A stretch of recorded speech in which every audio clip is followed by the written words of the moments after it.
Buenos días a esta 11ª jornada de Sociología 2025, nombrada Intervenciones Sociales a través de licenciatura en Sociología de la Facultad de Ciencias Humanas de la Universidad Autónoma de Baja California, como parte de la 8ª Semana Nacional de las Ciencias Sociales de COMEXO, el Consejo Mexicano de Ciencias Sociales. En este su segundo y último día, damos entonces el uso de la voz a nuestra estudiante de Sociología, Rocío Vaca, para que me haga favor de presentar a los participantes del día de hoy en esta primera presentación. Buenos días.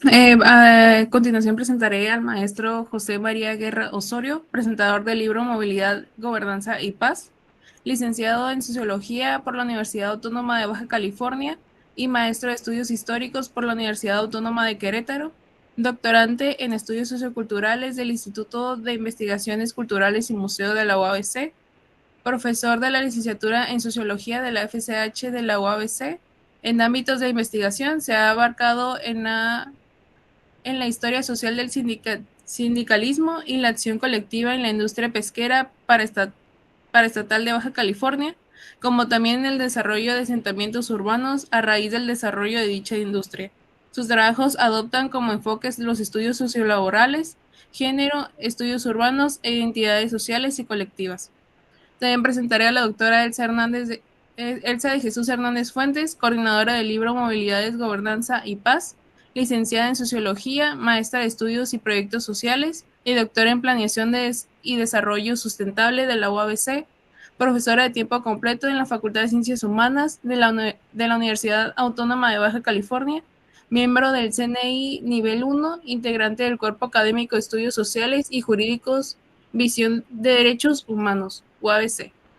También presentaré al doctor Sergio Gilberto Capito Mata, coordinador del libro Movilidad, Gobernanza y Paz, profesor investigador de la Facultad de Derecho Mexicali de la Universidad Autónoma de Baja California, integrante del CNI Nivel 1, integrante del Cuerpo Académico Estudios Sociales y Jurídicos, Visión de Derechos Humanos, línea de investigación en Derecho Penal, Derecho Penitenciario y Derechos de las Víctimas.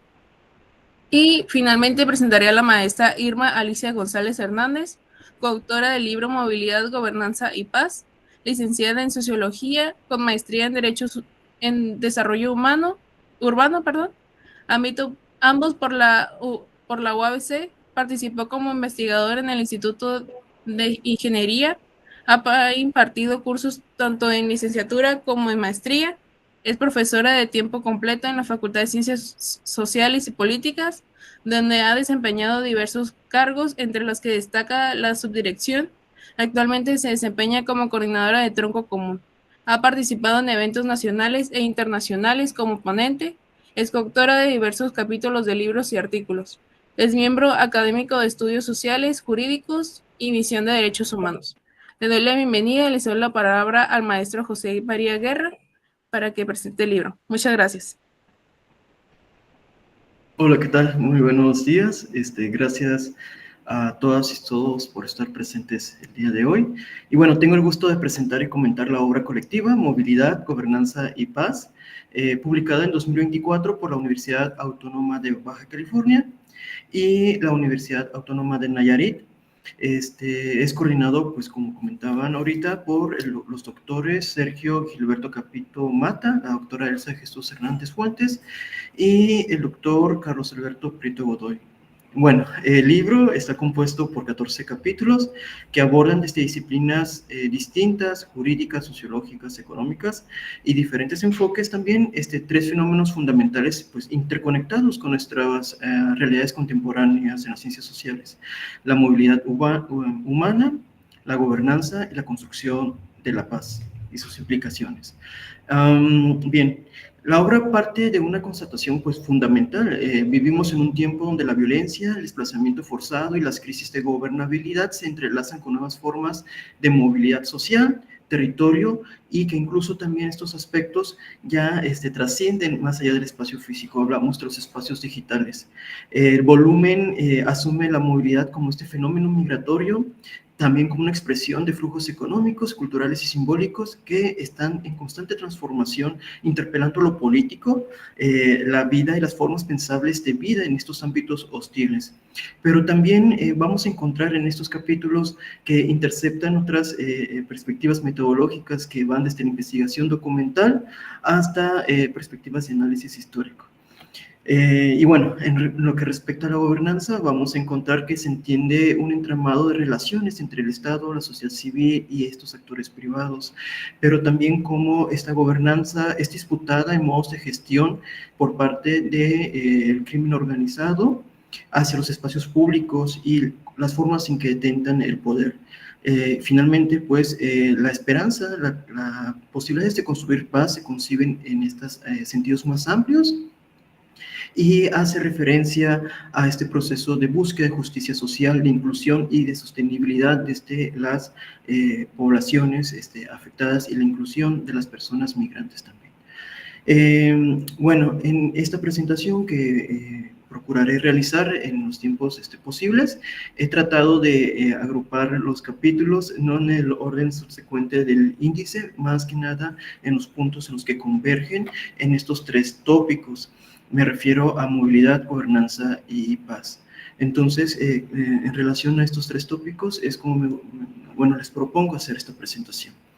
Entonces, los capítulos que abordan la movilidad se centran, si bien en los flujos humanos, en estas transformaciones que tienen sobre los espacios urbanos y la experiencia de exclusión o adaptación derivadas de este tránsito. Y bueno, este primer tópico está formado por los trabajos de Sergio Gilberto Capito Mata, de la doctora Elsa de Jesús Hernández Fuentes, Pablo Latorre Rodríguez, la doctora Tatiana Elizabeth Lara San Luis, entre otras personas. Y bueno, muestran precisamente este fenómeno de movilidad que rebasa lo demográfico y penetra en los espacios, en los territorios, y también crean culturas, ¿no?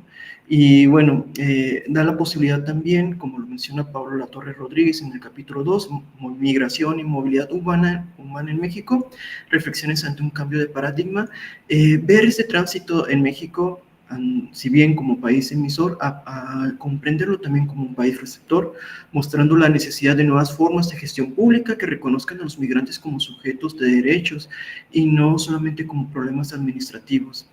Es importante también esta señalización que hace Latorre Rodríguez al afirmar que México ha pasado de ser este país emisor y convertirse en un espacio de tránsito y un espacio de recepción, lo que implicaría también la urgencia de incorporar una perspectiva de los derechos humanos en las políticas que se atañen a este tema. Y bueno, continuando en este tópico, el capítulo 1 con el que se inaugura este libro, Movilidad China en el Centro Histórico de Mexicali, Imágenes en el Tiempo, escrito por Hernández Fuentes, González Hernández y Alvis Hernández. Es muy bueno, de los capítulos que más me gustaron. Hacen un recuento también histórico y sus presentes, desde una sociología visual, y reconstruyen la presencia de la cultura china en el espacio urbano. Van tejiendo esta historia, esta reconstrucción histórica, precisamente a raíz de cómo los desplazamientos humanos y en conjunto con los sectores de desarrollo económico, pues van configurando tanto la espacialidad como la visibilidad de la cultura china. La movilidad aquí se traduce en una forma de hibridación identitaria, es decir, la inserción de lo nuevo en lo viejo sin resaltar su historia debilita su memoria urbana. Con esta frase, las personas autoras de este capítulo nos están dando una alerta en respecto a cómo se trata visualmente la cultura y la visibilización de la cultura china, en el sentido de que se ha comercializado estas identidades de la cultura china en el espacio urbano, pero a raíz de una política estética y una política del turismo sobre la región. Entonces, las posibilidades de construir memoria colectiva pues se ven permeadas por estas formas de concebir la política de las otras personas, de los diferentes, y en un sentido de inclusión, pues se observa también una exotización de lo que consideramos como, bueno, lo que se puede observar como cultura china. Y hablamos entonces de que los desplazamientos físicos también transforman simbólicamente la ciudad, pero también las políticas públicas en torno a ellas, pues hacen observar qué es lo estéticamente permitido, ¿no?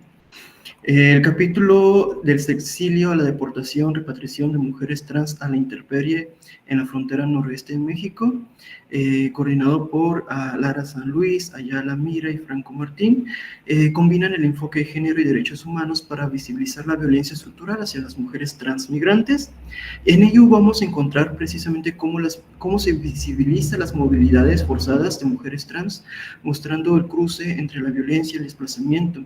Y el exilio en esta reconstrucción categórica se entiende como una migración por supervivencia que interpela las nociones tradicionales de refugio y ciudadanía. En el capítulo 11, Gobernanza y paz en riesgo, desplazamiento y delincuencia organizada en la frontera norte de Baja California, escrita por el doctor Capito Mata. Vamos a observar, vamos a encontrar en este capítulo cómo la violencia estructural genera desplazamientos forzados internos en la misma localidad de Mexicali, y también cómo genera un círculo vicioso de inseguridad, dice el autor. La delincuencia provoca el desplazamiento, lo que a su vez genera más delincuencia. La movilidad entonces se observa aquí como un indicador de pérdida de paz y gobernabilidad en las zonas más periféricas de la ciudad, en las cuales entran en competencia de los territorios por parte del crimen organizado. Lo interesante en este capítulo es que vamos a encontrar la intersección entre los recursos naturales, sobre los espacios, y cómo las personas van perdiendo la percepción de seguridad tanto en el transcurso del día como en la noche, y sobre todo cómo poco a poco va incorporando el crimen organizado a otros sectores de la sociedad, como de niños, jóvenes, y no solamente esta idea de que son los migrantes quienes traen consigo estos problemas. Comentar también que el capítulo de Capito Mata, Gobernanza y Paz en Riesgo, se compone de todas estas referencias documentales sobre mencionar sobre los actos delictivos, del crimen organizado, y cómo son, digamos, en el discurso político de los gobiernos, pues son minimizados, ¿no? Y aunque ha existido acciones para tratar de mitigarlo, pues han sido solamente temporales y en cortos periodos para ciertas situaciones, más no como una política que integre o trate de resarcir y recuperar el bienestar de las localidades. En conjunto, estos capítulos vamos dedicados a la movilidad, desde enfoques empíricos, visuales, jurídicos y narrativos, y encontraremos metodológicamente un trabajo pues estadístico como el de Capito Mata, y vamos a encontrar también que la circulación entre la violencia y la movilidad, otras formas también de comprenderlas. Por ejemplo, con la sociología visual propuesto en el trabajo de Hernández Fuentes, de González Hernández y Elvis Hernández, evidencian esta inserción de lo nuevo en lo viejo como una política en torno al sector turístico que debilita no solamente la imagen urbana, sino también debilita las posibilidades de construir una memoria colectiva desde la comunidad china, planteando la movilidad cultural como una necesidad de resignificación del espacio. Con La Torre Rodríguez, este análisis lógico, deductivo y documental, pues identifica precisamente el cambio de paradigma para tratar de observar que México, nuestro México contemporáneo, pues ha sido parte o se ha convertido simultáneamente en un país de tránsito y receptor, y que si bien tiene una concepción histórica, guarda sus particularidades nuevas, en observar la delincuencia como un nuevo detonante de estas movilidades. Y estas metodologías convergen al mostrar la movilidad como un fenómeno estructural, multidimensional, que interpela los límites del Estado y de la paz. En el segundo bloque de los trabajos en torno a la gobernanza, me gustaría comentar que lo he agrupado de esta manera porque dialogan en torno a la gestión de la gobernanza en lo global. Y me refiero a los trabajos de Paniagua Molina, Villegas Morán, Morales Flores, Barajas Palacios, Huertas Díaz y Bautista Arciénega. Desde diferentes niveles de análisis local, comparativo, incursionando hacia los ámbitos ambientales, examinan los límites y posibilidades de estructuras de gobierno ante los desafíos de movilidad y sostenibilidad. En ese sentido, el trabajo de Paniagua Molina, Gobierno Local y Participación Ciudadana en Tuxtla Gutiérrez, Chiapas, 2005-2012, analiza cómo la planeación y la cogestión municipal puede fortalecer la gobernanza democrática. Precisamente, al revisar los planes municipales, muestra que la paz social requiere instituciones abiertas a la participación ciudadana y no solamente como una práctica ciudadana como mandato formal que no llega a transmitirse como una práctica real constante. Entonces, esta autora encuentra que la gobernanza se revela fragmentada entre el discurso y la acción. En el capítulo Información Pública y Privada, Política Comparada y Gobernanza, de Eduardo Villegas Morán, Yasmín Vargas Gutiérrez y Adriana Gutiérrez Ortega, pues volvemos a encontrar una comparación entre México y Estados Unidos, y se estudia cómo la gestión de la información define modelos distintos de gobernanza.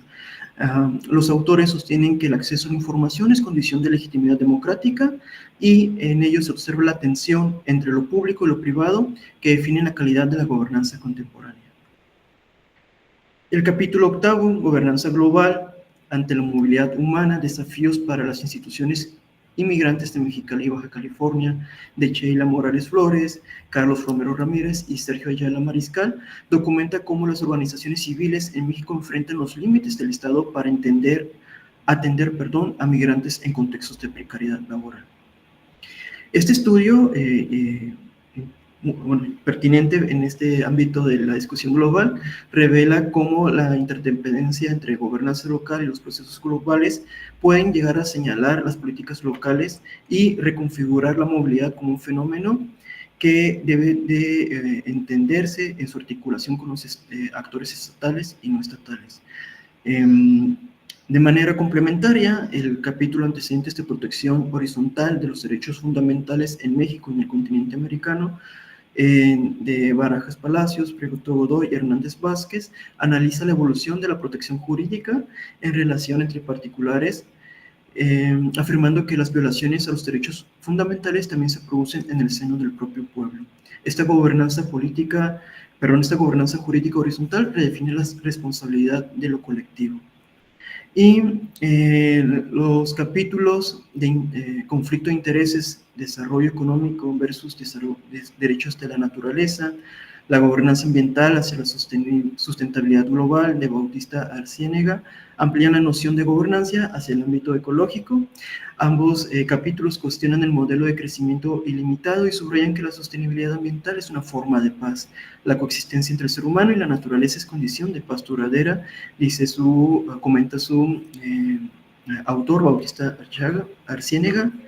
Y bueno, este conjunto de trabajos en la discusión sobre la gobernabilidad en lo global, pues se caracterizan por combinar metodologías comparativas y prácticas de campo para examinar cómo los distintos niveles de gobierno enfrentan la gestión pública, la transparencia y la sustentabilidad. En el último bloque, los autores trabajan respecto a la paz, la cultura y la ética pública como una forma de reconstrucción de la convivencia. El capítulo Individualismo y Teoría de Paz, una reflexión crítica sobre la competencia y la cooperación, de Aguilar Valdés, desde la sociología crítica, afirma que la desigualdad y la fragmentación social son producto del individualismo moderno. La autora va a proponer la necesidad de resignificar la cooperación como principio sociológico de la paz positiva y a recuperar la solidaridad como un valor de lo público, repensar la paz como una relación social y en ese sentido no solamente como un estado político. De manera, en esta misma línea, El capítulo Derecho y Cultura de la Legalidad, una propuesta para el restablecimiento social y la paz en México, de Santa Cruz, Lima, propone o ofrece la orientación de observar la paz y de construirla desde la educación como una herramienta de cohesión social. Y en ese capítulo, bueno, observaremos que la paz se construye desde el respeto a las normas y la interiorización de la ética del derecho. Propone entonces una cultura de la legalidad entendida como una educación cívica y ética pública. Es una condición indispensable para el restablecimiento social. Y al respecto comenta, no puede construirse sin educación en el respeto a la norma. El capítulo Préstamos a gota a gota, un problema de inseguridad por movilidad, de René Humberto Arenas Valdés, nos está exponiendo cómo la exclusión económica y la falta de regulación financiera generan violencias cotidianas. La relación entre la economía informal, la migración y la delincuencia, pues sugiere la necesidad de profesionalizar los cuerpos de seguridad y justicia como estrategia de gobernanza para prevenir la violencia asociada a la movilidad laboral. Y sobre todo, bueno, el autor concluye la necesidad de vincular la justicia económica y seguridad como condiciones necesarias de paz. Finalmente, el capítulo La construcción de la cultura de la paz en la era digital, de José Antonio Serrano Morán, extiende el debate al entorno tecnológico, proponiendo una ética digital que promueve el diálogo y la autorregulación en redes sociales. Nos comenta el autor, los mecanismos digitales y autocompositivos pueden ser herramientas para la solución de conflictos. Serrano pues advierte sobre los riesgos de la violencia simbólica, los discursos de odio y la desinformación en redes sociales, proponiendo una ética digital para la convivencia. La movilidad en este sentido se vuelve también virtual y comunicativa y exige nuevas formas de gobernanza tecnológica. En el cierre de estos capítulos que interceptan o el bloque de paz, la construcción de paz, pues encontramos que las metodologías convergen en un enfoque integral de paz como práctica cultural, educativa, comunicacional, orientada a la justicia y al diálogo.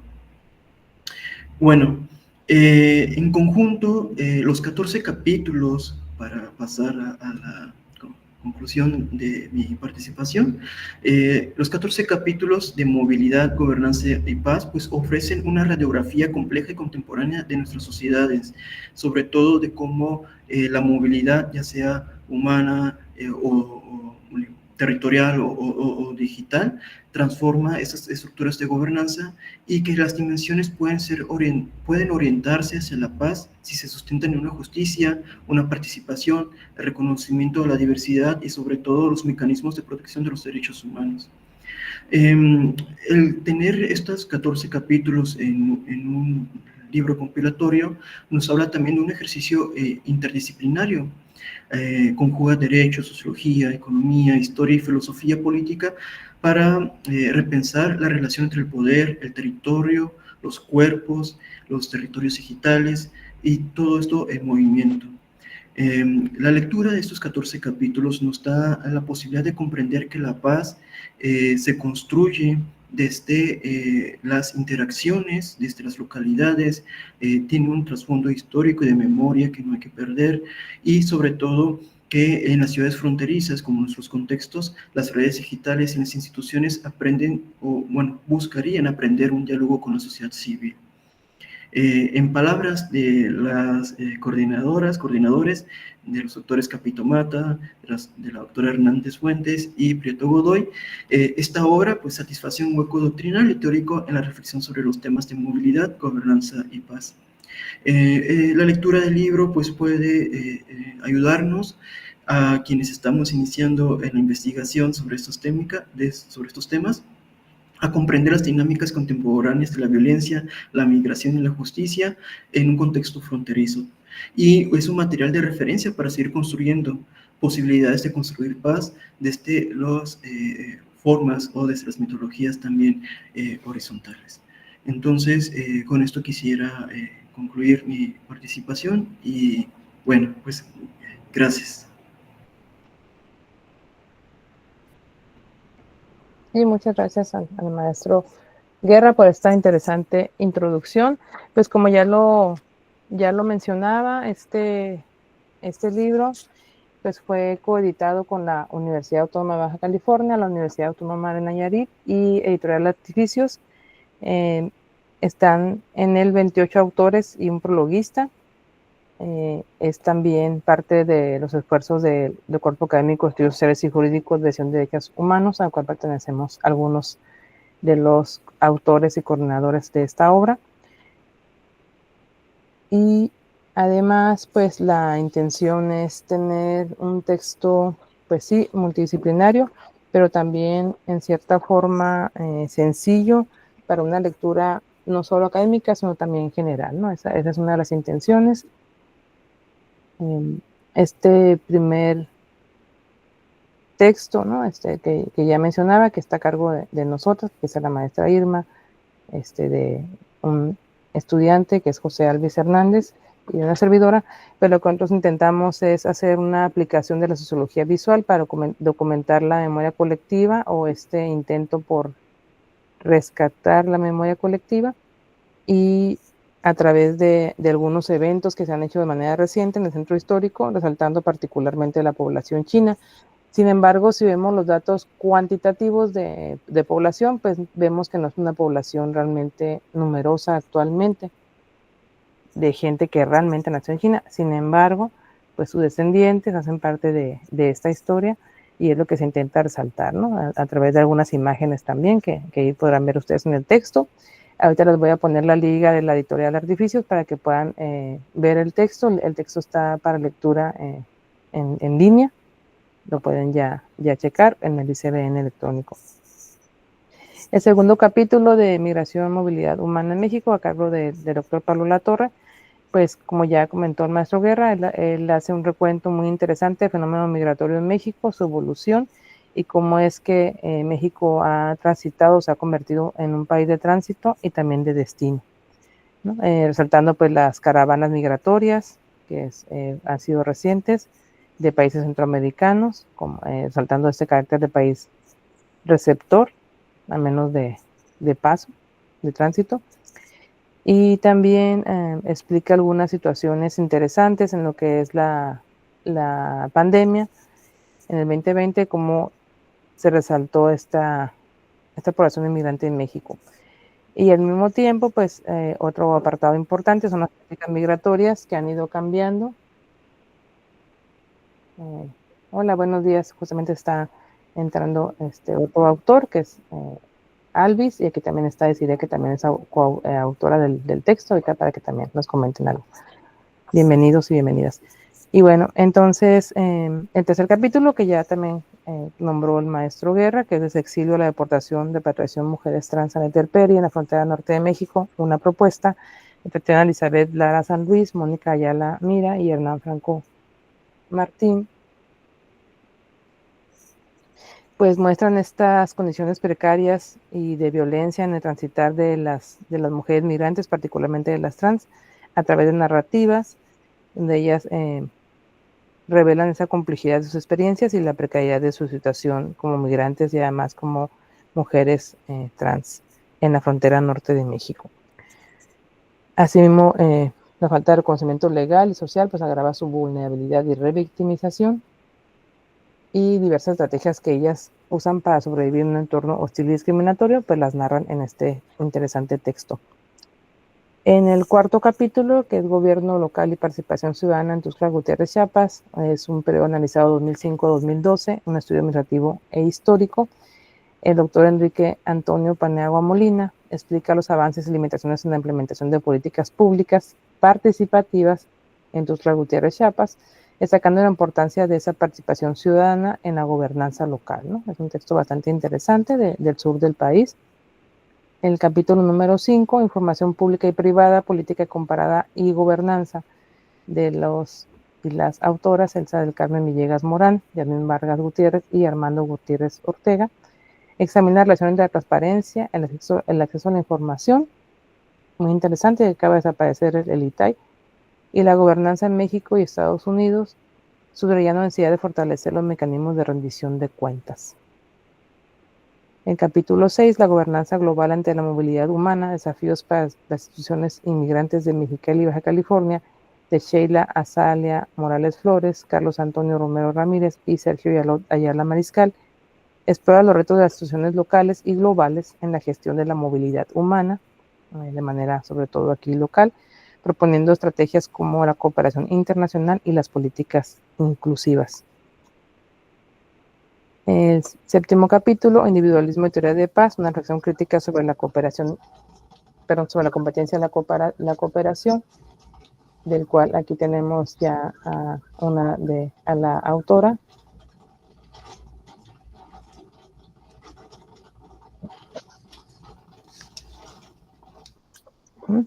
Este capítulo a cargo de Sujei Desiree Aguilar Valdés, aquí presente. Ahorita vamos a ver qué nos puede comentar también al respecto.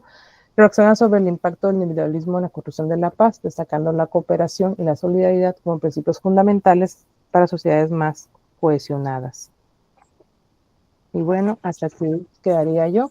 Le daría el uso de la voz a la maestra Irma y ahorita también, si algunos otros autores presentes quieren comentar algo, pues hay bastante tiempo todavía. Adelante, maestra Irma. Buenos días. Sí, continuando con la descripción de los capítulos, el capítulo 8, denominado Derecho y Cultura de la Legalidad, una propuesta para el restablecimiento social y la paz en México, propone fortalecer el Estado de Derecho y la educación cívica como herramientas para abordar la violencia y la inseguridad en México, fomentando una cultura de respeto a las leyes.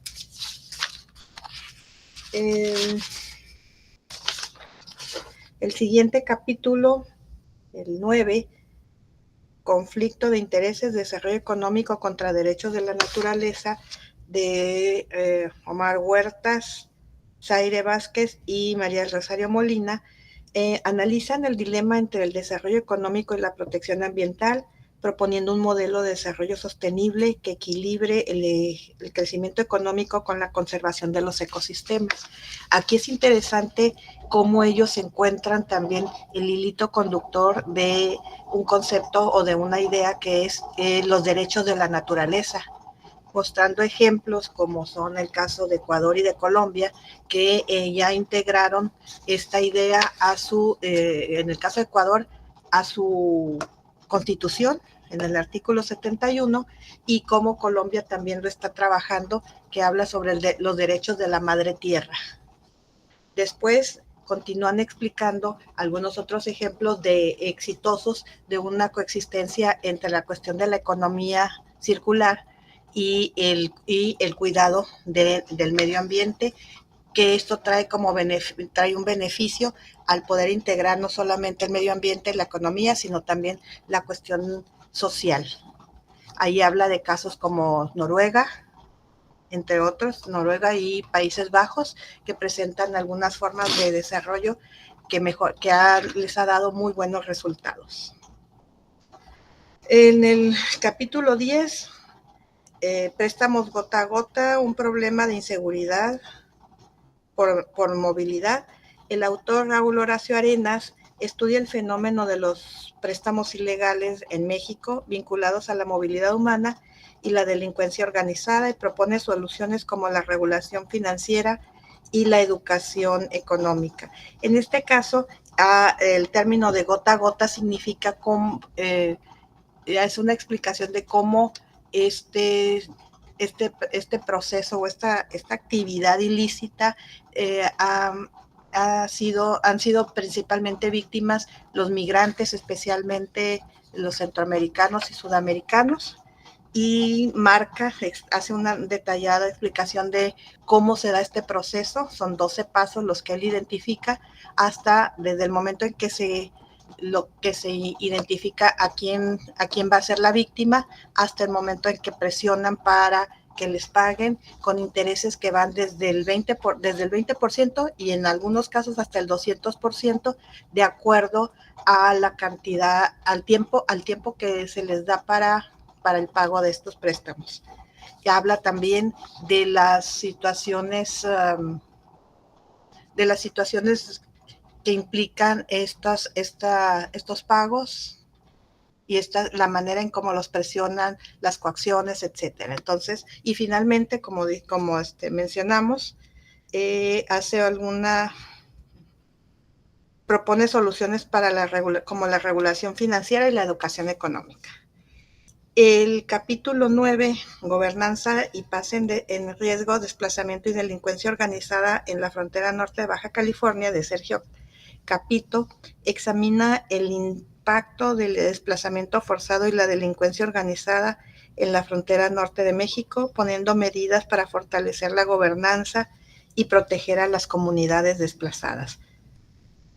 El siguiente capítulo, el 12, Gobernanza ambiental hacia la sustentabilidad social, de Luis Alberto Bautista, de Conrado García y Jesús Fernando Villarreal, destaca la importancia de la gobernanza ambiental para alcanzar la sustentabilidad global, subrayando la necesidad de cooperación internacional y participación de la sociedad civil. ¿Sí? Capítulo 13, antecedentes de la protección horizontal de los derechos fundamentales en México y en el continente americano, de Edgar Alfredo Hernández, Carlos Alberto Prieto y Francisco Barajas. Examina la evolución de la protección de los derechos fundamentales en México y América Latina, destacando la importancia de garantizar estos derechos frente a violaciones tanto estatales como privadas. Finalmente, el capítulo 14, la construcción de la cultura de paz en la era digital, de José Antonio Serrano Morán, explora cómo la era digital puede ser una herramienta para construir una cultura de paz, enfrentando desafíos como los discursos de odio y la desinformación, y promoviendo el diálogo y la educación en valores. ¿Sí? Ese sería el contenido de los capítulos. Estamos a su disposición para comentarios o preguntas. Sí, también sí, algunos de los autores aquí presentes, también del texto, si quieren comentar algo. Aquí está Desiree, está José Alvis, si quieren comentar algo sobre el texto. También tienen alguna pregunta, también los demás presentes. Adelante.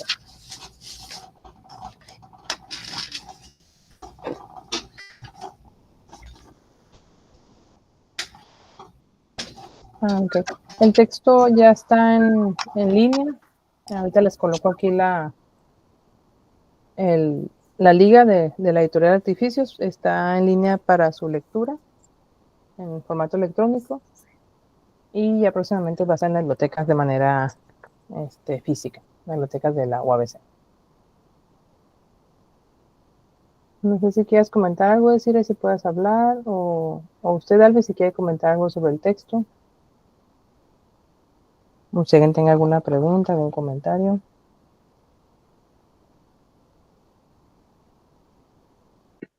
Hola, buenas Hola, tardes. hola, buenos Hola, días, buenas tardes para ti. un placer contigo, Elsa, nuevamente volvernos a encontrar en estos espacios que siempre estás generando para todos y todas. Encantada de haber tenido toda esta experiencia, un gran aprendizaje, el poder también ir conociendo otras formas de generar conocimiento, de entender que también uno tiene que dejar un aporte que realmente reconstruye este planeta, ¿no? Y nos muestre un camino distinto hacia un paradigma que realmente, como lo digo en el capítulo, que el individualismo sea solo desde el lado en donde nos permita ser nosotros, pero que a la par armemos esa colectividad tan necesaria en la actualidad con tanto conflicto bélico. Es necesario una propuesta de teoría de paz que involucre realmente a toda la ciudadanía. Entonces estoy encantada, gracias a toda la universidad, a la UABC, a la Universidad de Nayarit, por todo este recorrido. Encantada, estoy muy emocionada. Aquí en Argentina, este libro, a todos los autores que participaron en él, a ti, Elsa, por supuesto, que sepas que va a ser aquí difundido. La idea es eso, de que todo este conocimiento inserto dentro del libro sea tarea importante de análisis, de, como dije, de retroalimentar y de participar. Así que nada, el individualismo vamos a replantearlo desde este capítulo, desde la unidad colectiva, desde la otredad, ¿no? para poder tomar esas políticas públicas ya de una vez a favor de lo que es la ciudadanía, pero esto a través de la participación ciudadana, que también, pues nada, el capítulo está bueno porque aborda un poco esto de la teoría de paz tan fundamental, ¿no? De frente a las políticas internacionales, nacionales, que son de dividir, de caos, de guerra, de violencia, de violación a los derechos humanos, etcétera, etcétera. Ahí yo explico un poco que de la paz positiva, ya no desde esa imposición de la conceptualización de la paz negativa, sino más bien de una imposición de la paz positiva que permita la reinserción del desarrollo social, la voluntad colectiva y, por supuesto, todo lo que incluya el trabajo para avanzar hacia un paradigma, como lo dije desde el principio, de colectividad conjunta, de trabajo conjunto, para poder llegar a esa individualidad satisfactoria y no más bien esa individualidad que te separa del grupo, que te separa de tus emociones, que te separa como ser humano de los demás, de lo social, del amor y de los vínculos, ¿verdad? Entonces, nada, todo un aprendizaje gracias a todos los que estuvieron en este libro, gracias a Elsa, al profesor, también a todos ustedes por este gran trabajo, por haberlo hecho realidad. Repito, aquí este libro va a recorrer universidades, yo me encargo de poder avanzar en ese trayecto y nada, ahí continuar, ¿verdad?, generando estos conocimientos siempre desde esta colectividad para que surjan este tipo de productos tan importantes, ¿no? Estos conocimientos tan de verdadera relevancia en este mundo tan caótico, como ya lo mencioné. Sin más, nuevamente, gracias por el espacio, gracias por la invitación a participar con todas y todos, gracias totales, estaré aquí, cualquier duda, cualquier consulta y cualquier trabajo colectivo en lo que ustedes consideren, pues nada, estamos aquí para dar más, pues nada, oportunidad de poder seguir desarrollando conocimientos y mejorando los conocimientos. Así que gracias, abrazos, Elsa, te agradezco un montón a vos, agradezco a la UABC, agradezco a todos los que están involucrados en este proyecto tan más bonito. Así que nada, solamente gracias y saludos a todos. Muchas gracias. No sé quién más tiene algún comentario, alguna pregunta. Ya les coloqué en el chat el link para que puedan descargar el libro de manera virtual. Y no sé si hay alguna otra pregunta o comentarios. Si no lo hubiera, pues ya agradeceríamos al maestro Guerra por esta interesante presentación, a todos los presentes, tanto los coautores como autores, y pues obviamente a todos, ¿no? A ver, ¿alguien comentó algo? Perdón, ya estamos en las despedidas, pero este libro colectivo, y bueno, la estructura del libro creo muy bien logrado, pues deja ver todo un trabajo atrás, ¿no? Y de diálogo, de observar o comprender quiénes están insertas en estos temas y a lo mejor platicarnos todo este trabajo y todo este esfuerzo colectivo, cómo da pie a concretar esta obra. Creo que valdría escuchar la experiencia, ¿no?, como coordinadora del libro. Sí, pues por medio del cuerpo académico, Estudios Sociales y Jurídicos, Visión de Derechos Humanos, nos dimos a la tarea de salir un poco de los temas del cuerpo académico, ¿no? Pues obviamente de los temas centrales, los estudios sociales y jurídicos y los derechos humanos. Entonces, el maestro Sergio Capito y yo intentamos, a través de estos tres temas, grandes temas, invitar a personas que pudieran cubrir estas áreas. Y obviamente también, como en el caso de Cire, que ella pues no es académica como tal, aunque sí es profesora también ya de educación básica, pero ella tiene pues su activismo por medio de las asociaciones no gubernamentales, ONGs, y aparte como ella como defensora de la paz, ¿no? Como de Jóvenes por la Paz, en este movimiento mundial muy interesante. Entonces, la intención también fue mostrar otros trabajos, otros esfuerzos, por eso les comentaba que el texto, la intención del mismo es que sea de una cultura general, ¿no? Una lectura general, no solamente académica. ¿Quiere comentar algo, Refugio? Buenos días. ¿No? Ok, se le fue la manita ahí. Bueno, entonces, pues así fue como intentamos, ya con los compañeros y compañeras también de la Universidad Autónoma de Nayarit, pues volver a ver pues la frontera. También es importante resaltar el carácter fronterizo de esta obra, tanto de la frontera norte como de la frontera sur, e internacional, con algunos textos pues también que hablan sobre España, obviamente el carácter internacional con el texto que nos aborda Desiree, y pues también dar algunas explicaciones actuales sobre fenómenos que son muy complejos, ¿no? Lo que es la misma movilidad, donde entran todas las migraciones, pero también las movilidades urbanas en las ciudades, el caminar estos espacios públicos, ¿no? Por eso hablamos justamente de estas memorias colectivas que se tejen día a día, más allá de lo que nos pueda mostrar o nos quiera implicar alguna cuestión institucional o gubernamental. Aún así, pues la gente siempre hace sus propios caminos, ¿no? Entonces es lo que intentamos nosotros resaltar en algunos de estos textos. Y algunos temas también, pues, complejos, ¿no? Porque la paz también va de la mano con la inseguridad y las violencias. Entonces también algunos textos hacen algunas explicaciones interesantes, creo yo, pertinentes y actuales, más allá de lo académico. Los esfuerzos académicos que hacemos, pues, son cotidianos, pero también que queremos ya irnos a otros escenarios, ¿no? A otros espacios para que la comunidad también nos conozca, nos reconozca, y creo yo, este es un buen intento, espero que cuando ustedes lo lean piensen lo mismo, y la idea pues también es compartirlo, ¿no? Compartirlo en otros espacios y hacer también algunas cuestiones cotidianas, atravesarlas por la teoría de la metodología, para ver esas explicaciones multidisciplinarias, ¿no? Eso creo que es lo que se intentó y esperemos que se haya logrado. Muchísimas gracias. Gracias por compartirnos, ¿no? Todo el proceso de colaboración. Sí, muchas gracias. No sé, ¿alguien más tiene alguna otra pregunta o comentario? ¿No hay nadie? Bueno, sí, dígame, Refugio. ¿Quiere comentar algo? ¿No? ¿No tiene abierto su micrófono?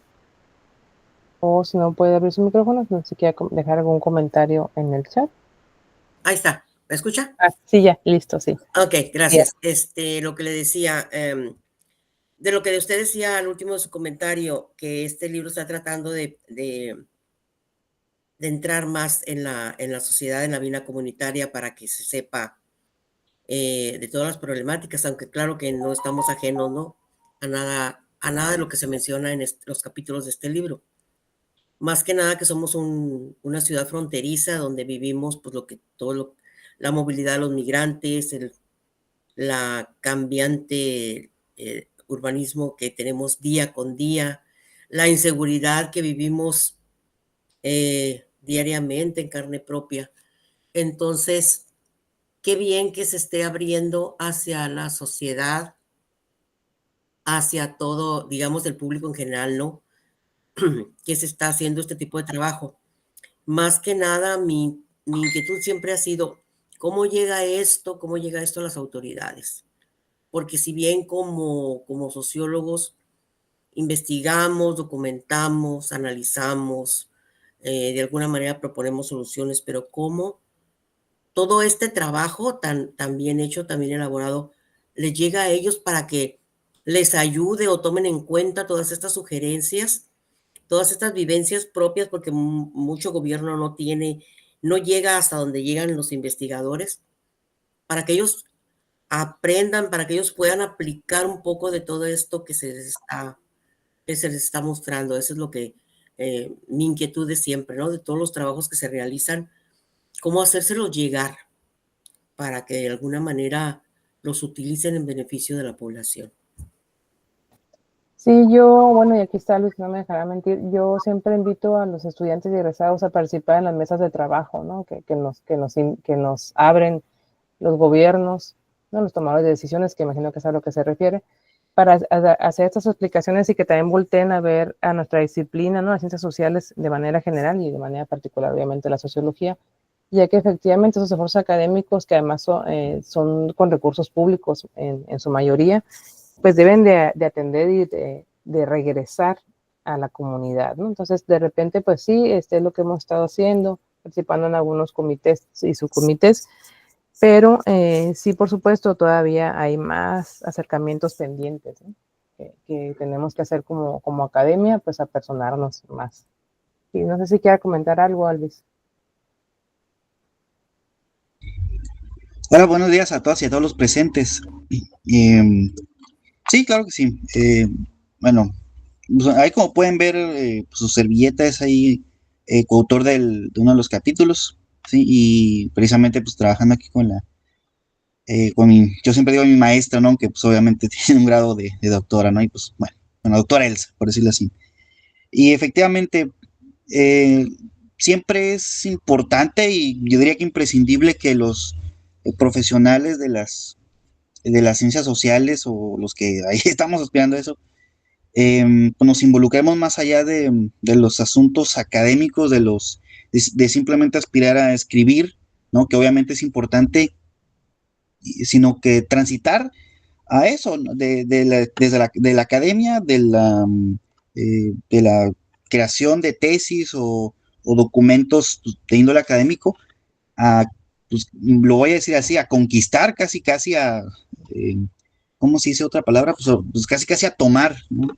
Esos espacios de toma de decisiones porque desafortunadamente en pues, poco caso se nos hace, o ya de plano pues se nos margina, ¿no? Y únicamente se nos consulta para los planes de gobierno, para los informes, para lo que llaman estos planes de desarrollo, y se acabó, ¿no? Y claro, ahí pueden aparecer nuestros textos como referencia, pero lo mejor es cuando ya nos dedicamos de lleno, ¿sí? A involucrarnos, y si es en la medida de lo posible, cosa que también involucra mucho asunto político, ¿no? Ni modo, así es esto, pues ahora sí que conquistar los espacios. Y siempre hay, pues al menos en mi caso, con mis cercanos, ¿no? Pues yo insistía en eso, ¿no? De que, bueno, vamos a dedicarnos a eso, al área pública, porque como dice la doctora Elsa, pues son recursos públicos, no se utilizan bien o de plano, pues se utilizan eh, mal, ya sea por incompetencia o por otras cosas ya más dolosas.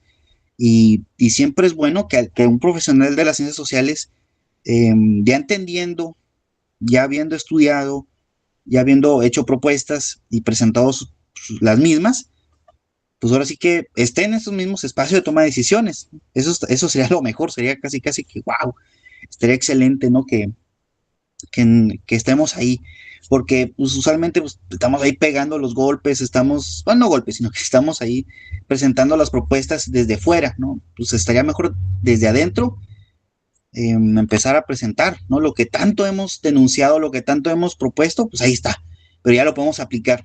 Entonces, siempre es bueno, ¿no? Desde la etapa de estudiante involucrarse con los demás docentes que ya tienen ese trabajo de acercamiento con instituciones, quienes ya tengan cargos públicos, toma de decisiones, etcétera.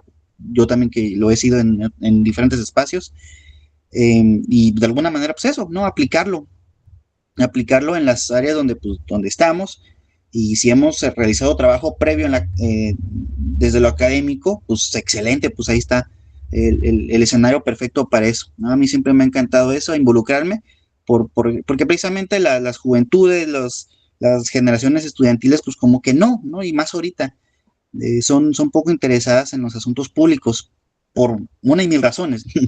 No tiene caso ahorita ahondar mucho sobre eso, pero pues ahí está la realidad, ¿no? En varios países. Entonces siempre es bueno ver, eh, porque aparte esa es otra cosa, ¿no? Pues hay de alguna manera poca competencia por ese poco interés, ¿no? Eso lo podría decir como ventaja, en cierta manera. Pero sí hay obviamente pues ciertos desafíos, ¿no? Ya pragmáticos, por decirlo así, porque a fin de cuentas el trabajo ahí está, ¿no? Las propuestas ahí están, y ahí está el ejemplo de este texto y otros documentos, otras propuestas, etcétera.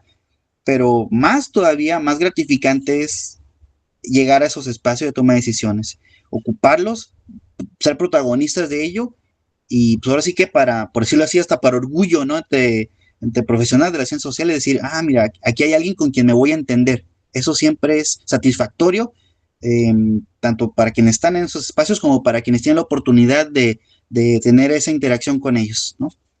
Y bueno, pues yo encantado y agradecido siempre de participar en estas iniciativas. Y eso es todo. Sí, muchas gracias, Elvis. Sí, también la participación ciudadana, ¿no? O sea, aunque seamos académicos, pues igual somos ciudadanos y hay que tratar de involucrarnos e involucrar a nuestros estudiantes, egresados, nosotros como academia, pues para estar participando también en sus comités, que son más permanentes, y en otras acciones donde uno pueda realmente compartir con la comunidad en lo cotidiano, ¿no? A cada quien a partir de sus temáticas y los esfuerzos que pueda hacer también de manera pues particular y ir agrupando, ¿no? Ir llevando. Sí, muchísimas gracias pues a todas y a todos por esta interesante presentación. Ahí está el texto para que ustedes puedan pues, revisarlo y esperemos que les sea interesante. Y pues por el momento dejaríamos la presentación hasta aquí para dar pie a los siguientes participantes. Y ya está por aquí la maestra Yajaira. ¿Sí? Aló, ¿qué tal? Hola, buenos días. No sé si va a presentar también el maestro Juan Carlos o solamente tú. Sí, pero en lo que justamente hilando estas ideas, ¿por qué no? Sí, también para respetar los tiempos de quienes están presentes, comenzamos. Ok, no Por mí sé. no hay problema. Ajá, me decía que, no sé si puedes ahí compartir pantalla, si quieres compartir pantalla. Me decía que tiene un video, pero yo aquí batallo bastante con los videos, entonces no sé si ustedes lo quieren compartir, si Va. qué fue lo que pensaron. Ajá, le comentaba yo que ustedes pueden compartirlo, pues mejor. No sé cómo estés tú ahí con la computadora en internet, si lo puedes lograr compartir. La presentación va. Bueno, entonces vamos a continuar con la segunda conferencia, que se nombra Periodismo Etnográfico Audiovisual, una práctica escolar de visibilización comunitaria, con la que no soy comunicóloga. Y nos apoyará Rocío en presentar a nuestros ponentes del día de hoy. Adelante, Rocío, por favor. Buenos días. A continuación presentaré a la maestra Yajaira Villasillón Ruela, licenciada en Ciencias de la Comunicación en la Facultad de Ciencias Humanas Campus Mexicali y maestra de Estudios Socioculturales en el Instituto de Investigaciones Socioculturales del Museo UABC. Los trabajos que ha encaminado a la línea de investigación sobre comunicación digital, identidad, memoria y etnografía. Ha colaborado en el CETIS Universidad en la coescritura del capítulo del libro Voz activa de las culturas juveniles, ensayo, efectos y discusiones con Rosana Regillo. En el ensayo El Sigma Lab, un espacio para el contradato, realizado en el conjunto con la doctora Liliana López León, aportación del Laboratorio de Innovación Tecnológica del Estudio Interdisciplinarios Aplicados del ITESO. Especialidad en el estudio sobre la Asociación de Descendientes de Japoneses y Nikkei en México y la frontera norte de Estados Unidos. Actualmente es estudiante del programa posgrado Sociedad, Espacio y Poder por la Universidad Autónoma de Baja California. Y a continuación presentaré también al doctor Juan Carlos Pacheco Rosas, doctor en Estudios Sociales, línea de Procesos Políticos por la Universidad Autónoma de Metropolitana, Unidad Iztapalapa, maestro en Ciencias Sociales, línea de Teoría y Análisis de Asuntos Políticos por el Colegio de Sonora, licenciado en Ciencias de la Comunicación por la Universidad Autónoma de Baja California, Campus Mexicali. Se ha especializado en estudios de comunicación política, medios de comunicación y política mediática. Su trabajo de investigación y docencia se inscribe en las líneas comunicación política y periodismo, derechos humanos y libertad de expresión, democracia y comunicación política. Actualmente es profesor de tiempo completo, coordinador de la licenciatura de Ciencias de la Comunicación y responsable del taller de periodismo en la Facultad de Ciencias Humanas UABC, Campus Mexicali. Además de ser representante del instituto como vocal de la zona noroeste en el Consejo Nacional para la Enseñanza e Investigación en Ciencias de la Comunicación e integrante del Comité Estatal de la Asociación Mexicana de las Ciencias Políticas, zona Baja California. Muchas gracias y le cedo la palabra.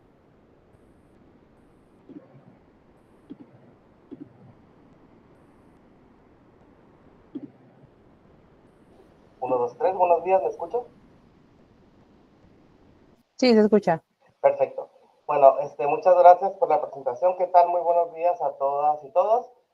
Bueno, pues esta mañana nos toca a mí y a mi compañera Yajaira platicarles de un proyecto, pues un proyecto que empezó como algo muy escolar, muy áulico, y que poco a poco ha ido evolucionando a pues alcances que yo quiero pensar y me quiero atrever a hablar por Yajaira, que no nos habíamos imaginado que íbamos a poder alcanzar.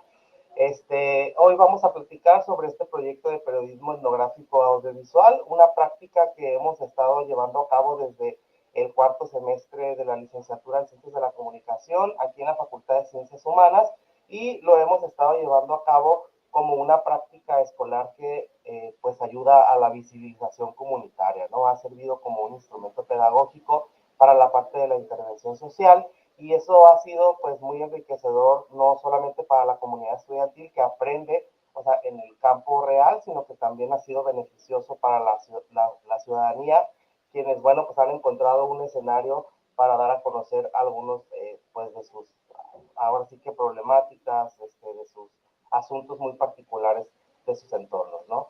¿Le damos a la siguiente? Por favor.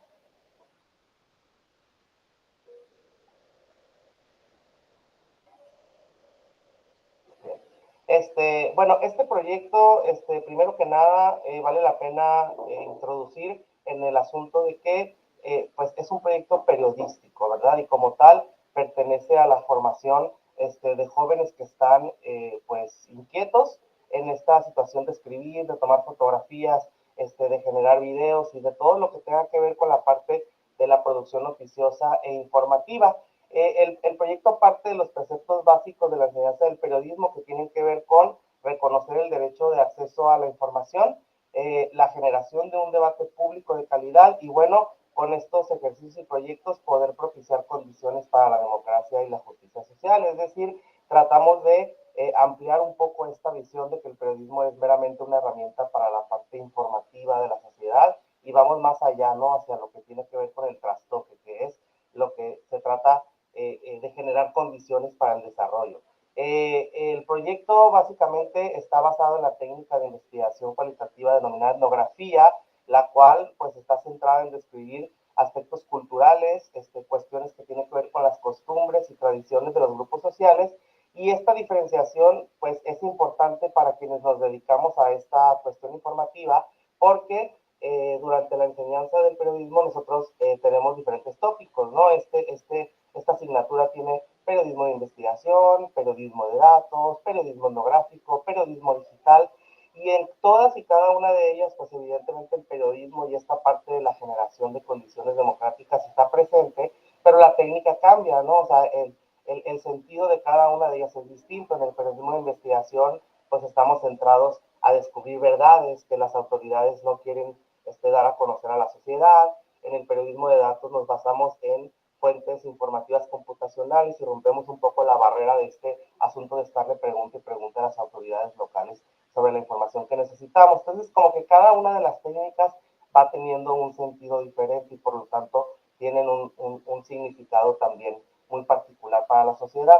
En la parte etnográfica, pues estamos centrados en esto que tiene que ver con la cultura, las costumbres, las tradiciones, y en este asunto el periodismo informativo cambia un poco su rumbo, porque normalmente o cotidianamente el periodismo está centrado en la parte de informar el hecho, qué es lo que sucedió, ¿verdad? O sea, la nota informativa que nosotros encontramos todos los días en los periódicos, en los noticieros radiales o televisivos, o incluso lo hemos estado haciendo en redes sociodigitales porque cambian los canales más no los formatos.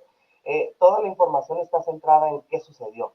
Pero cuando nosotros hablamos del periodismo etnográfico, que también es conocido como periodismo antropológico, nosotros nos enfocamos más en las personas, ¿no? En quiénes son las que están participando en ese hecho que está sucediendo. Y más allá de centrarnos en que si el choque, que si el accidente, que si la celebración, que si la entrega de beneficios, nos estamos centrando en las personas que están protagonizando la noticia, y más allá de lo que están haciendo, nos está importando qué sienten, cómo lo ven, cómo lo perciben, por qué es que lo están haciendo y por qué es que está sucediendo de esa manera, ¿no?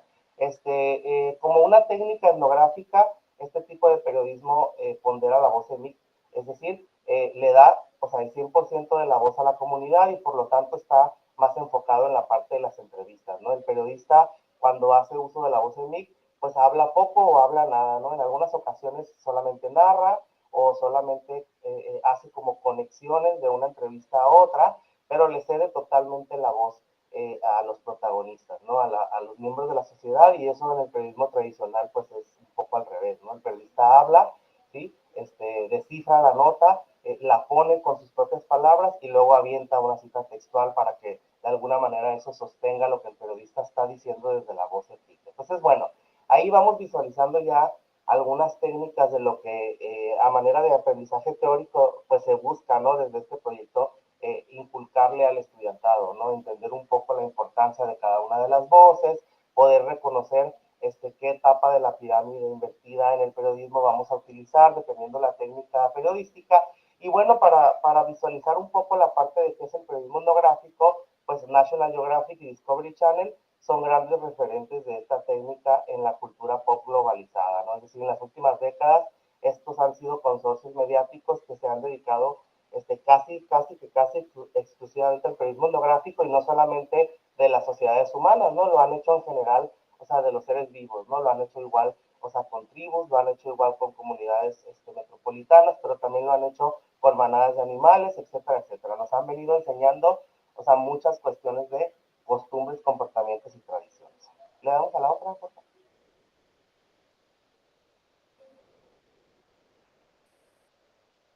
Bueno, como una breve cronología del nacimiento del proyecto, este proyecto de periodismo etnográfico audiovisual nació como un proyecto de portafolio de la unidad de aprendizaje denominada periodismo, es decir, formaba parte de uno de los trabajos finales que había que entregar para poder cursar la materia.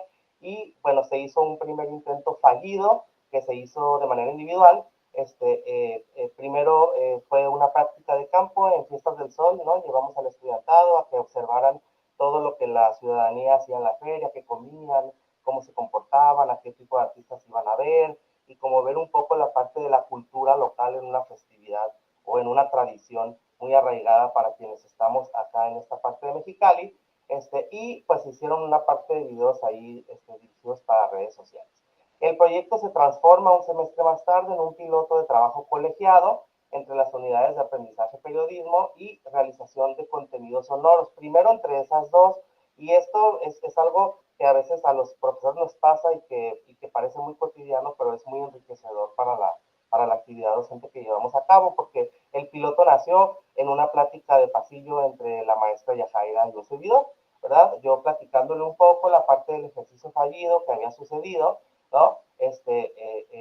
Y entonces la maestra dándome cierta retroalimentación y ciertas cuestiones que ella veía sobre periodismo sonoro en su clase, pues empezamos a idear una forma de que el proyecto pudiera tomar mayor forma y sobre todo que pudiéramos sacar esta parte de la conjunción del trabajo entre una asignatura y otra, que esa parte de colegiar trabajo a veces en las universidades públicas es un tanto complicado por la parte de la flexibilidad de los planes de estudio, ¿no? Los estudiantes están, o sea, revueltos, los de tercero con los de cuarto, con los de quinto, y a veces eso va imposibilitando la cuestión. Pero entonces, bueno, empezamos un piloto, incluimos periodismo con realización de contenidos sonoros, y más tarde también adherimos a estéticas narrativas y formatos para que nos ayudara un poco en la parte visual, dado que este proyecto nace en cuarto semestre y los estudiantes para entonces todavía no llevan formación de fotografía, formación de video, formación de encuadre. Entonces evidentemente empezábamos a ver que los videos también estaban careciendo de eso, ¿verdad? La tercera unidad de la materia de periodismo recurre a la técnica de video corto documental para reportaje etnográfico, mientras que realización de contenidos sonoros revisa en esa misma unidad, ¿sí?, un tópico llamado periodismo sonoro, del cual ya Jaira más adelantito nos va a platicar un poco más, ¿verdad? Entonces es un proyecto que inicia con 2 docentes a cargo de 2 asignaturas en el turno matutino. Después sumamos al turno vespertino un semestre más tarde, y en una tercera emisión del evento, ¿verdad? Perdón, en una cuarta emisión del evento, que es la que va a suceder a finales de este año, vamos a adherir al turno semiescolarizado, que es una de las modalidades que ponemos acá. Entonces el evento va creciendo, y bueno, durante la última emisión vale la pena decir que también se unieron estudiantes de otra asignatura que es intervención comunicativa en el espacio público. Y eso parece ser que va a convertir al proyecto no solamente en algo audiovisual, sino que también lo va a convertir en algo más ejecutivo. Pero bueno, eso lo iremos viendo sobre la marcha. A grandes rasgos, pues el proyecto ha ido naciendo así, en un periodo de 4 semestres, esto ha sido lo que hemos avanzado. Adelante, Yajara.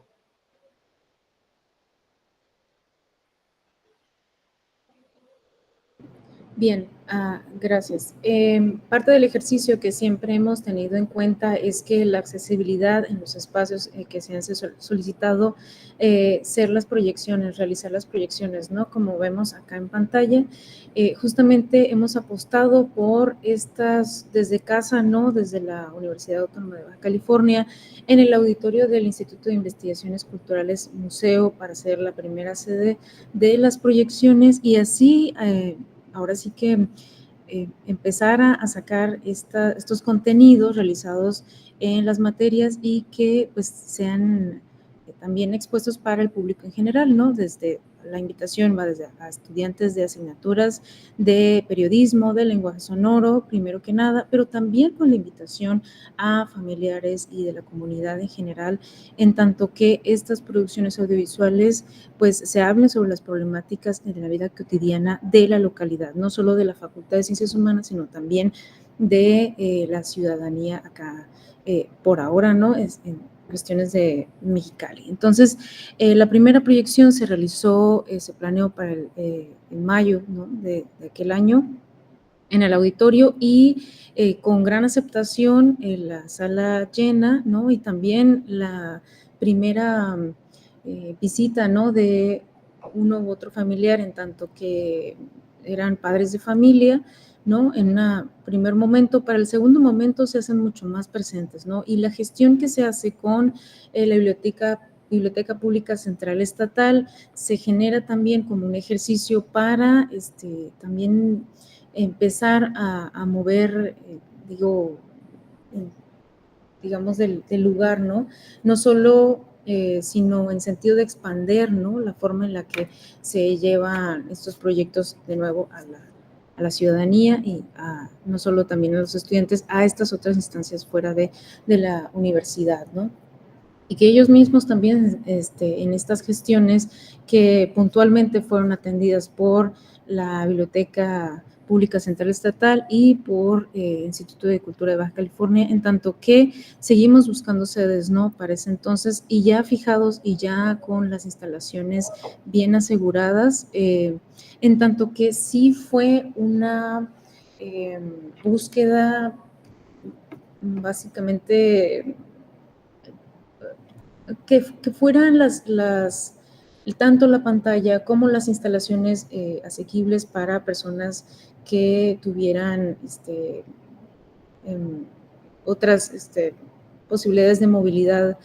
Entonces, tanto también el sonido en la sala que fuera prudente, ¿no? Si bien en un primer momento se nos ofreció la sala de usos múltiples, la primera en donde hay conferencias, pero que es un tipo de edificación tipo galerón, el audio no hubiera sido eficiente, no hubiera sido que los requerimientos básicos también que se harían justicia, bueno, pues, ¿no? A los videos, a las producciones de los chicos y de las chicas y de los estudiantes, en tanto que siempre la evaluación que se les realizó desde la materia de realización de contenidos sonoros era eso, ¿no? Lograr una calidad eficiente, eficaz en la edición sonora, ¿no? Y aparte de otras contenidos, otras significaciones agregados más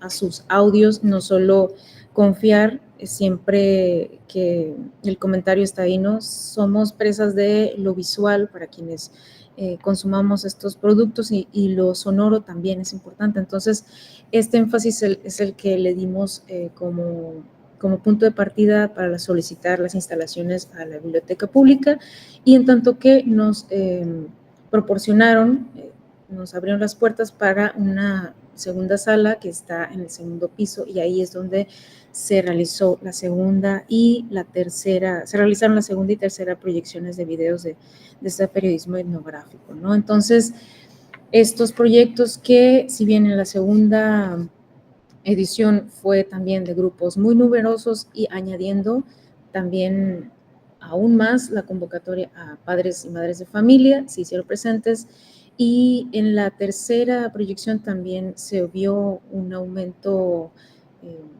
muy considerable, no solo de familiares y comunidad, sino también de otras personas que no pertenecían ni a las instituciones ni tampoco a la biblioteca pública, ¿no? Entonces, eso fue de gran interés para nosotros.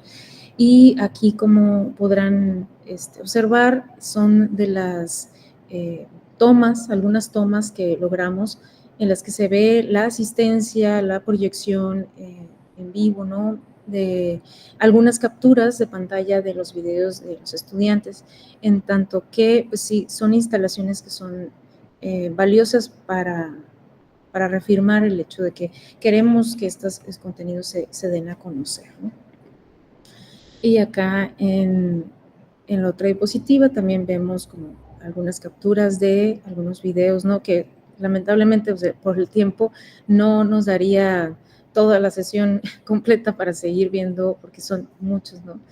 Y no me dejará mentir, profesor Pacheco, que rondan los videos entre 3 a 5 hasta 8 minutos, ¿no? O sea, son bastante, y algunos en sus excepciones son verdaderos ejercicios de periodismo, ¿no? Muy completos, ¿no?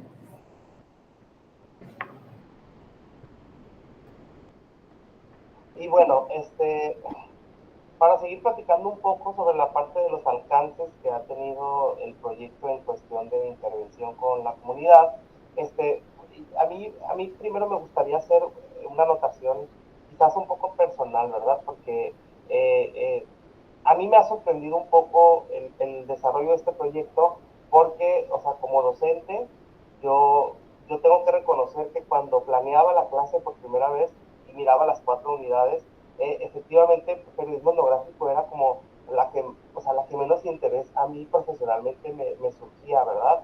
Y eso tiene una explicación, no es porque el periodismo etnográfico sea más o menos relevante, es una explicación, o sea, que viene desde la personalidad profesional del periodista, ¿verdad? Quienes nos hemos dedicado a esto, sabemos que el periodista vive constantemente con esta prisa de querer escupir la verdad, ¿no? O sea, como que vamos contra reloj para ganarle la noticia al otro medio, y entonces estamos en campo observando y queremos estar y aviente noticias, y a veces este ejercicio etnográfico requiere de paciencia, requiere de tiempo, requiere de pararse, observar detenidamente, ir haciendo anotaciones, y en lugar de correr a hacer una noticia, poder ir, de alguna manera diagramando todo lo que se va a hacer. Entonces, es un ejercicio complicado que a veces en el campo profesional se vuelve un tanto difícil, sobre todo cuando uno entra, a la primera parte del periodismo, que es la de los medios tradicionales.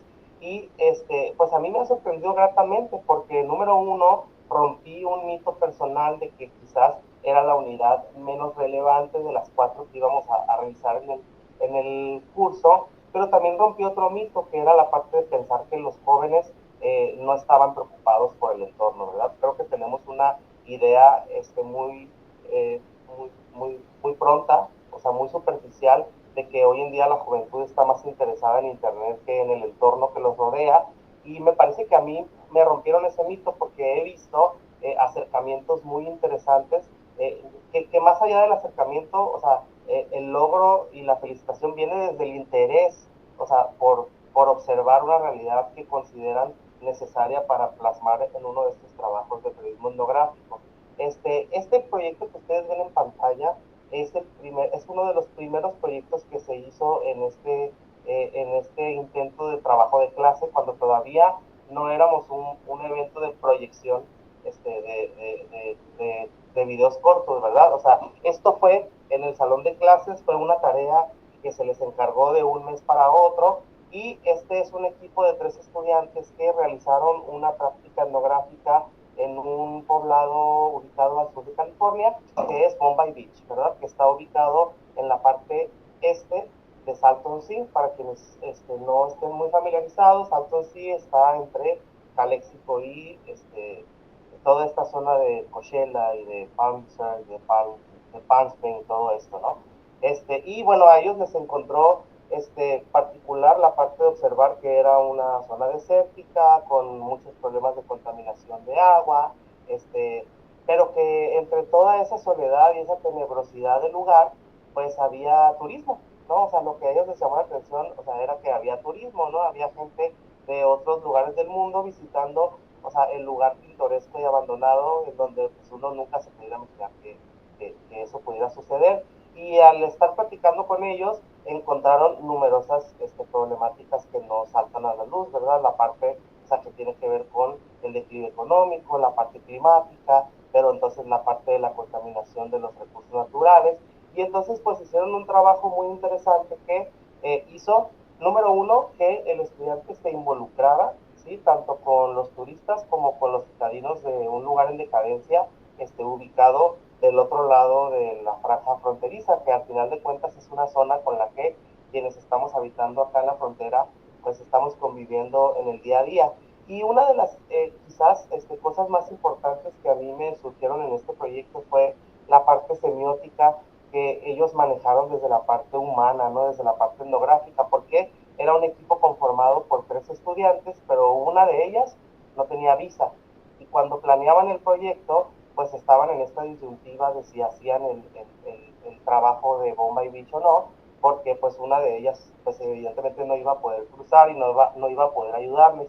Y entonces en la planeación del guión, ellos decidieron que como un elemento semiótico de la narrativa, o sea, la persona sin visa iba a fungir como la narradora de la historia, ¿verdad? Y que iba a armar todo, o sea, todo el guión y todo el hilaje de lo que ellos iban a ir a entrevistar y a videograbar, como una forma de representar también en el trabajo escolar que no necesariamente uno necesita visa para vivir esta parte fronteriza, o sea, que nosotros tenemos aquí, pero además para simbolizar que al final el periodismo no tiene fronteras, ¿no? Y entonces un cerco, o sea, no limita la labor informativa de poder hacer intervención de esta naturaleza. El video, un año más tarde, tuvo un alcance mayor, fue proyectado en el Festival de la Red Iberoamericana de Narrativas Audiovisuales, que si bien se llevó a cabo aquí en la ciudad de Mexicali, pues tuvo auditorio, o sea, venía gente de Canadá, de Argentina, pero de Brasil, y por ahí les tocó que el video lo viera también gente de renombre en el cine. Le damos, por favor, a la siguiente.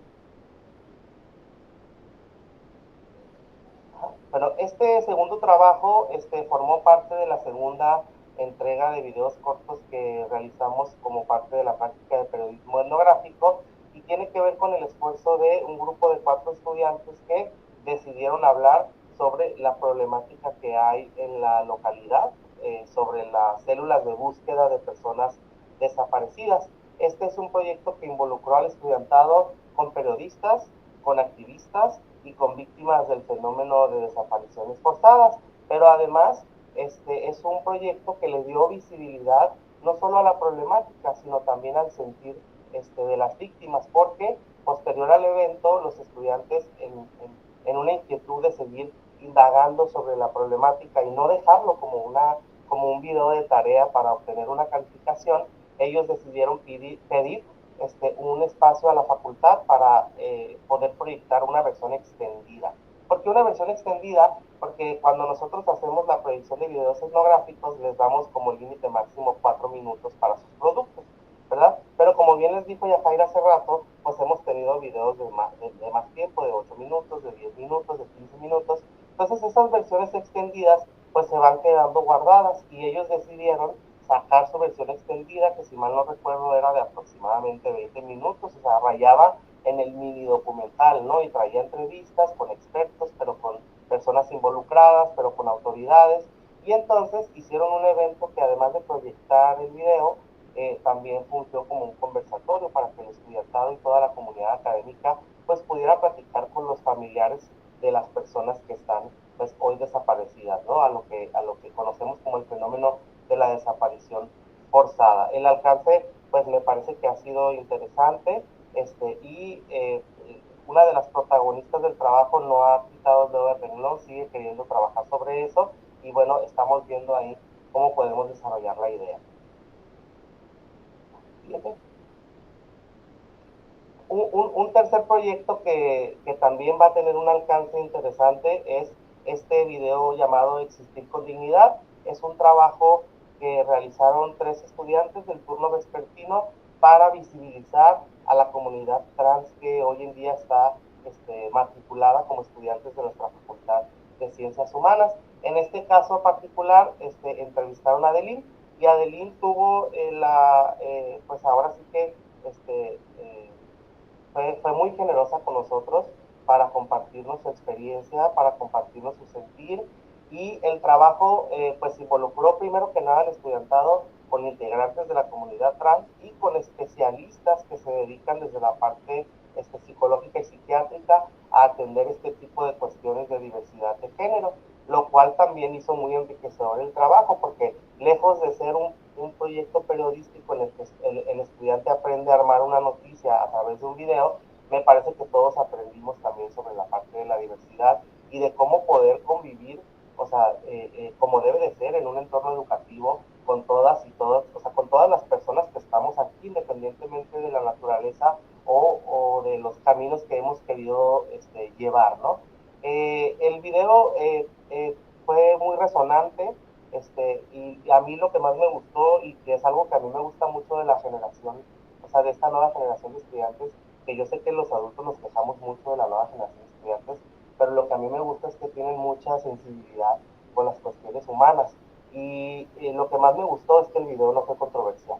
O sea, en otro escenario, una proyección como esta y los puntos de vista de la especialista pudieron haber sido un punto de diálogo, un punto de discusión, y me parece que no, al contrario, fungieron como un escenario para la construcción del aprendizaje en materia de diversidad.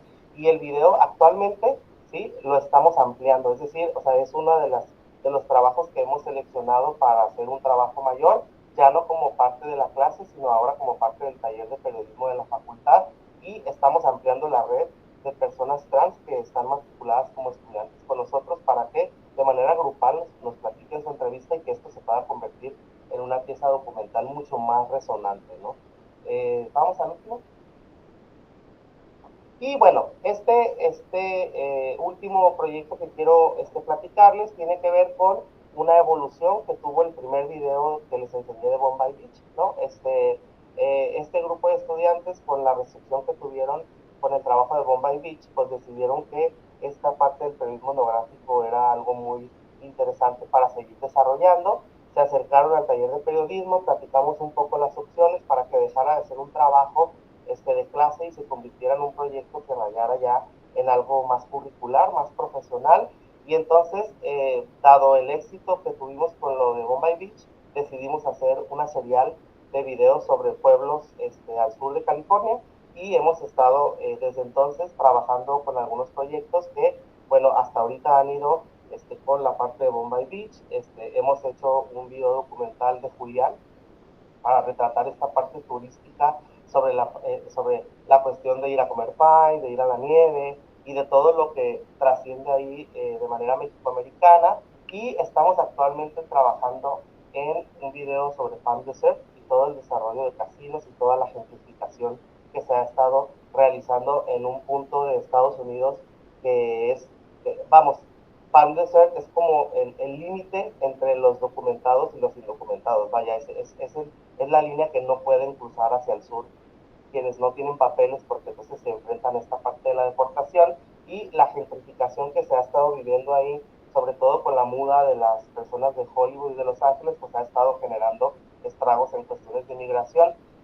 Tenemos ese trabajo pendiente, pero tenemos la parte también de ir a documentar Winter Haven, que es un pueblo fantasma aquí justo al ladito de Yuma, y tenemos pendiente también ir a Dayland, que es un pueblo camino a Phoenix, que, bueno, por su nombre pintoresco ha generado mucho turismo dedicado a las citas, ¿verdad? Pero a mí lo que más me interesa es eso, ¿no? La parte de cómo el estudiante tiene esa sensibilidad de poder encontrar, o sea, estos elementos etnográficos peculiares de las zonas, o sea, que están cercanas a nosotros, ¿no? Para mí, Palm Desert pues era una ciudad para ir de compras, ¿no? Pero de repente un estudiante llega y me dice, no, profe, es que se está gentrificando y entonces esto va a pasar y esto va a pasar, y digo, bueno, o sea, me parece que hemos estado criticando erróneamente a la generación y me parece que las observaciones han sido muy interesantes.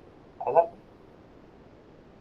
Y bueno, pues un poco de la numeralia, ¿no? Que hemos logrado con este proyecto. Al final de cuentas, lo cuantitativo a veces nos ayuda a observar el avance que hemos estado teniendo y eso nos da pila, ¿no? Para seguir esforzándonos, seguir avanzando.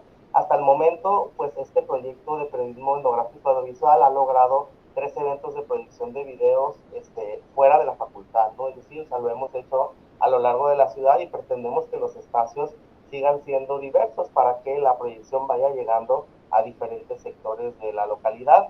Hemos tenido 43 videos etnográficos que se han producido y proyectado durante 3 semestres.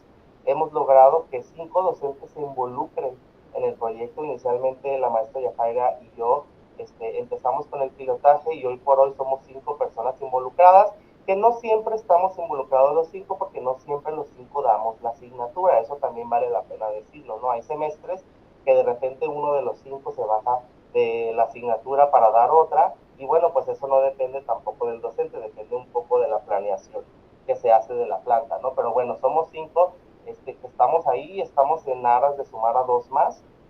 Hasta el momento hay 92 estudiantes que han participado en el proyecto. Hemos tenido 2 sedes, como Yajaira les comentó. Por una parte, la biblioteca pública ha fungido como nuestro último escenario, las últimas 2 emisiones, y la primera fue en el museo, en el Instituto de Investigaciones Culturales, ¿no? Del Museo ABC. Son 4 unidades de aprendizaje las que están involucradas en el proyecto etnográfico y pretendemos que el proyecto colegiado crezca, ¿no? Lo que queremos es lograr esta sintonía entre las asignaturas que damos en la licenciatura para que haya grandes esfuerzos que, o sea, puedan ser de utilidad para todas las materias. Hay 3 trabajos que han trascendido del espacio áulico y que han figurado pues en escenarios de renombre, ¿no? O sea, que salen ya totalmente del marco académico, y bueno, 34 proyectos que vale la pena también decirlo como un pendiente de este esfuerzo que estamos haciendo. O sea, de los 43 videos que llevamos, 34 han logrado vencer la barrera interna de la facultad. ¿Y eso qué quiere decir? Que los estudiantes han salido del cerco y que han ido a la comunidad y se han involucrado con el entorno y que han hecho trabajos muy interesantes que no son, o sea, el jardín de la facultad, que no son el taller de la facultad, que no son, o sea, cosas que están aquí dentro del entorno que cotidianamente están haciendo, ¿no? Y me parece que para mí es importante eso, ¿no? Que entiendan que fuera de la facultad hay un trabajo muy interesante que se puede observar y que se puede hacer y que no necesariamente todo tiene que quedarse en el entorno escolar. Y bueno, pues por aquí hay una gráfica, ¿no? Para ver un poco de manera porcentual, pues lo que hemos estado visibilizando, ¿no? Al final de cuentas, lo que tratamos de comunicar es eso, ¿no? ¿Qué es lo que visibilizamos? Pues en primer lugar, por ahí tenemos un 27% de visibilización de asuntos públicos que son referentes a la infraestructura y a la salud mental. Los estudiantes han estado muy interesados en cuestiones que tienen que ver con las reparaciones, el cierre de avenidas, las cuestiones del drenaje pluvial, cuestiones que tienen que ver con el drenaje, el trabajo de bomberos, la inseguridad que se vive en las colonias. Y luego tenemos en un 19% estudios de universidad y carrera. Ahí hay temas como el estrés estudiantil, qué significa estudiar para los jóvenes, qué prestigio tiene la licenciatura que llevan. Por ahí tenemos un 15% de videos que están enfocados a la cultura local y a las tribus urbanas, la gastronomía de la localidad, cómo se vive la parte de los anexos, cómo son los tianguis, quiénes son los skaters, qué otros grupos o tribus caracterizan a la localidad. Por ahí hubo un video de cholos, ¿no? Y luego tenemos videos de lugares emblemáticos, ¿no? Multifamiliares, el bosque de la ciudad, plazas abandonadas. Tenemos videos sobre la comunidad LGBT, la comunidad queer, la comunidad trans, cómo son los drags, de qué viven, dónde trabajan, cómo llevan su dinámica, y en fin, pues me parece que es una gama de temas pues muy amplia que hemos estado viendo por ahí, y pues básicamente es eso, ¿no?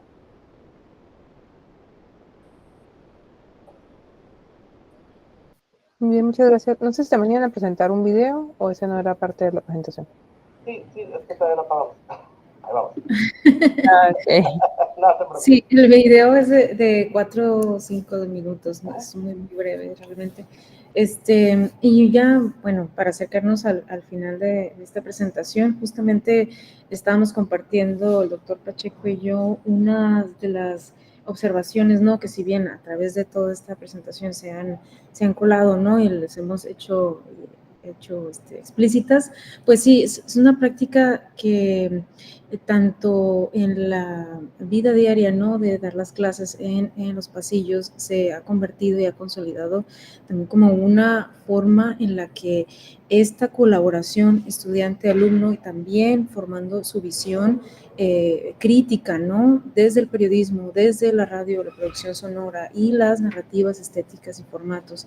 De nuevo, el acercamiento siempre es a decir, ¿no? Cómo es que, y como la presentación anterior me parece valiosísimo, el reconocimiento de las diversidades de otras historias, ¿no? De estas otras formas en las que su visión cuenta y sigue siendo importante que la empiecen a practicar, ¿no? A ejecutar ya como profesionales, ¿no? Y en este proyecto, pues, se vinculan estas formas en las que, pues, también las tecnologías han sido un parteaguas, ¿no? De nuestras generaciones, que ya desde hace tiempo que egresamos y hemos visto paulatinamente el acercamiento más propicio de estas otras generaciones que han trabajado incluso con drones, ¿no? Han editado videos de alta capacidad y alta calidad desde sus celulares, entonces nosotros quedamos maravillados, ¿no? Entonces, este acercamiento al estudiantado, pues con problemas reales de su entorno, ¿no? Que justamente pulen su visión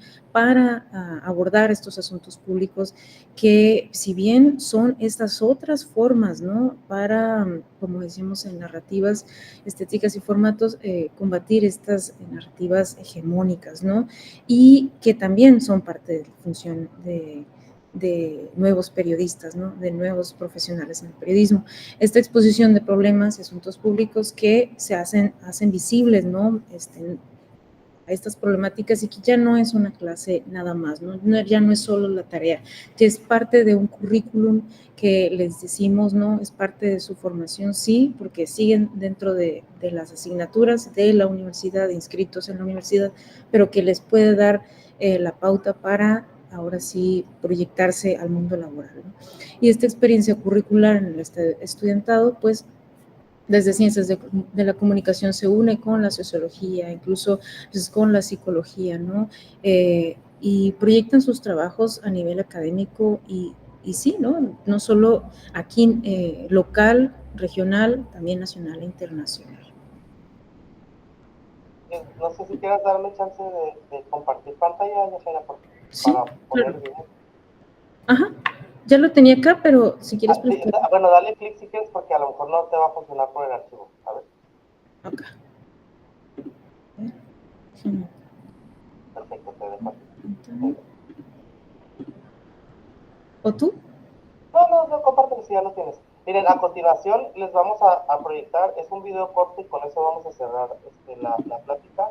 Es uno de los últimos trabajos etnográficos que se hicieron para esta proyección, para este evento, y tiene que ver con una zona de nuestra localidad, una zona habitacional, pues que, bueno, básicamente no todos conocemos, y bueno, me gustaría que la historia hablara por sí sola.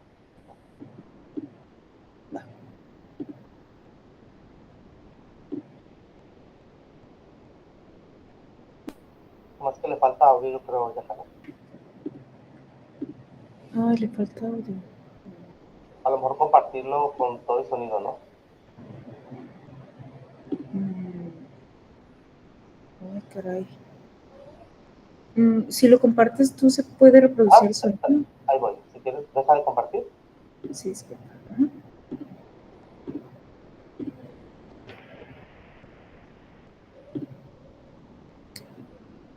Ay, qué raro.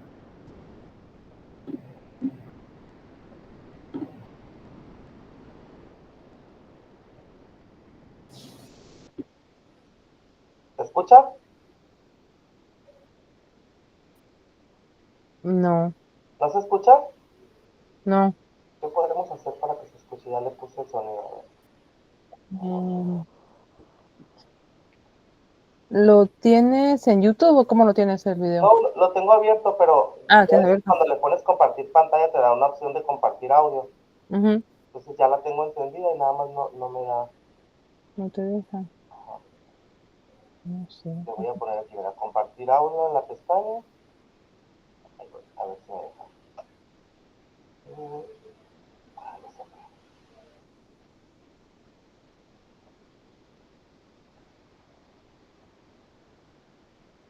Uy, no se me desesperen, si no, pues.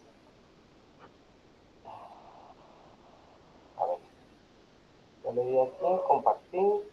Ahí está. A ver, ¿no se oye? No, no se oye. No sé qué será. Ah, no. Bueno, pues cuestiones técnicas, a ver si no lo logro, pues ya tenemos que avanzar. Porque aquí te digo, ya le puse y sí me dice que sí, pero no. Ah, a ver. No.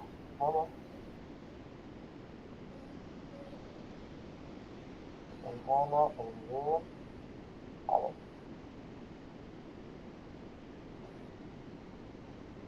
A ver, ahí último intento.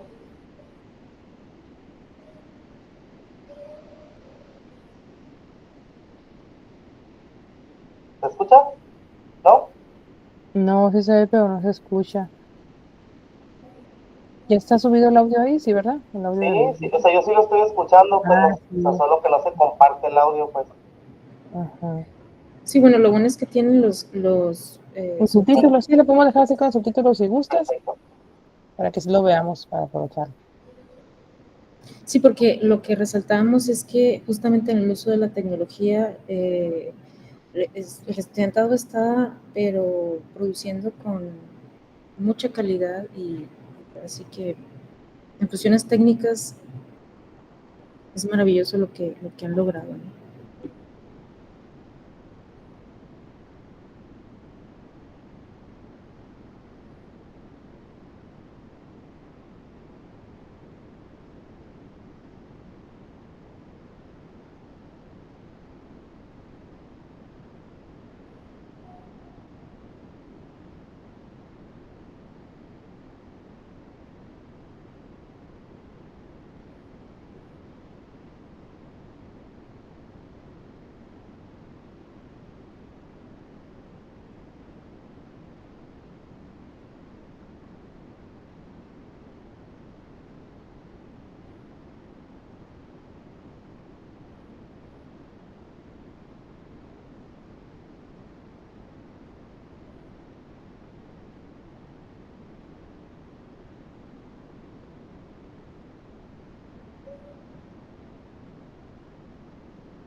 Bueno, pues ahí está parte del video, que vale la pena decir un comentario para poder cerrar ya con broche de oro, afortunadamente la visión inclusiva de la maestra Yajaira ha hecho que los videos traigan subtítulos.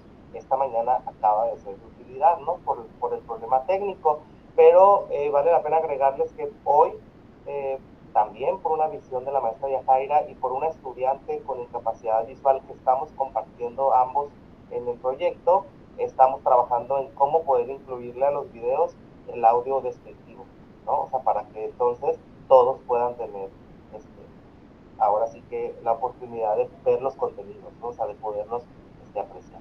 Y bueno, pues es cuanto. Muchísimas gracias. Muchas gracias a la maestra Yajaira y al doctor Juan Carlos Pacheco, muy interesante su presentación y sobre todo esta forma de llevar, ¿no? Como mencionaba hace un momento una de las invitadas a este evento, pues llevarlo más allá de la universidad, ¿no? Más allá de la facultad. Entonces, ¿alguien tenga alguna duda, pregunta o comentario? A mí sí me gustaría saber, además de llevarlos a estos espacios, si tienen pensado hacer como una página, un repositorio para que estén ahí los trabajos, o si van a hacer posteriormente alguna recopilación, no sé, para que también pues se puedan seguir compartiendo y otros estudiantes, sobre todo de licenciatura y posgrado, que algunos están aquí también presentes, pues vean cómo si es posible hacer estos esfuerzos académicos y llevarlos más allá del aula. Pues mira, de manera inicial, muchísimas gracias, doctora, por el espacio y también por la pregunta, ¿no? Bueno, inicialmente la idea era abrir un canal de YouTube, ¿no? Para poder iniciar ahora sí que en esta parte de la gratuidad del taller de periodismo y que ahí se estuvieran dando a conocer todos. Pero pues esa idea era también una idea como parte de las funciones de la oficina, ¿no? O sea, que de alguna manera los videos iban a nutrir el contenido, pero dado el alcance que estamos teniendo, sí, la verdad es que sí está sobre el tintero, entre la maestra y yo, ver la posibilidad, no sé, doctora, si un repositorio, a lo mejor incluso hasta un propio medio, ¿no? O sea, no un medio de comunicación tan grande como los que cotidianamente hay, pero sí un medio en donde los estudiantes semestre tras semestre alimenten esta parte para que no quede nada más en un repositorio, sino que quede pues en una página que tenga vida, que sea orgánica y que se pueda seguir revisando. Pero pues estamos apenas en los piensos, ¿no? Esto, la verdad es que ha sido un trabajo que nos ha rebasado más allá de lo que era el trabajo de clase, y estamos muy contentos, pero sí tenemos que ir viendo paso por paso. Pero yo creo que la idea, doctora, esa sería hacer nuestro propio, ahora sí que nuestra propia revista digital, ¿no? Para poder colgar los videos. Sí, muy bien, muchas felicidades a ambos. Y esto pues era muy común anteriormente, ¿no? Cuando yo estudié aquí en la facultad estaba el boom de la comunicación y era muy común que nos invitaran a los estudiantes de sociología a revisar sus guiones, a ver toda esa parte de los diagnósticos sociales para después hacer los documentales, los videos, los cortos y todas las producciones audiovisuales. Y siento que es un espacio interesante para recuperar este trabajo multidisciplinario, ¿no? Entre la facultad e incluso otras facultades, ya que eso alimenta mucho la vida estudiantil y motiva mucho también a los estudiantes el ver sus esfuerzos ya en un trabajo terminado, porque de repente hacemos espacios de partes del protocolo de investigación, partes del protocolo de intervención, pero ver un trabajo completo pues es un gran logro para un estudiante y muy motivador para el resto de los estudiantes también, ¿no? Tanto fuera como dentro de la facultad, incluso otras facultades o otras escuelas privadas que también tengan esos intereses compartidos, ¿no? de las ciencias sociales. Entonces, pues les felicito mucho, me da mucho gusto ver este proyecto y también que hay mucha participación por parte de los estudiantes. No sé, ¿alguien más tiene alguna otra pregunta, comentario para los presentadores, para la maestra Yajaira y el doctor Juan Carlos? Preguntaba aquí Memo que si el video es un multifamiliar, el video sí, que... sí, es el que está ahí a un lado de la clínica 30 y 31, ¿no? Donde antes era la farmacia del ISSSTE y ahí atrás sí está la ok, el Fobiste, es Fobiste entonces. el Fobiste, El ajá, Fobiste. ahí es. Ok, sí. Y vale la pena notar, doctora y profesor Memo, que el proyecto lo hizo una exhabitante del lugar, o sea, ella autovisibilizó utilizó la etnografía, que eso también es muy interesante y es una de las nuevas corrientes etnográficas que andan ahí manejándose ¿cómo se dice? La autoetnografía, ¿no? Ajá, etnografía. Sí, muy bien, muchas gracias. Pensé que más tenga alguna otra pregunta, comentario para los presentadores de tan interesante proyecto, ¿no? Bueno, pues por ahí mandaron algunas reacciones en sintonía para felicitarles. Les agradecemos mucho su presentación y su esfuerzo por estar aquí. Ahí hay algunas reacciones también. Y pues los invitamos a que continúen con nosotros si les es posible. Muchas gracias. Muchas Muchas gracias por la gracias. invitación. Gracias. Muchas gracias. Y vamos a dar unos minutitos para la siguiente presentación. Muchas gracias. Les invitamos a quedarse con nosotros, por favor. Gracias. Gracias. Gracias. Buen día.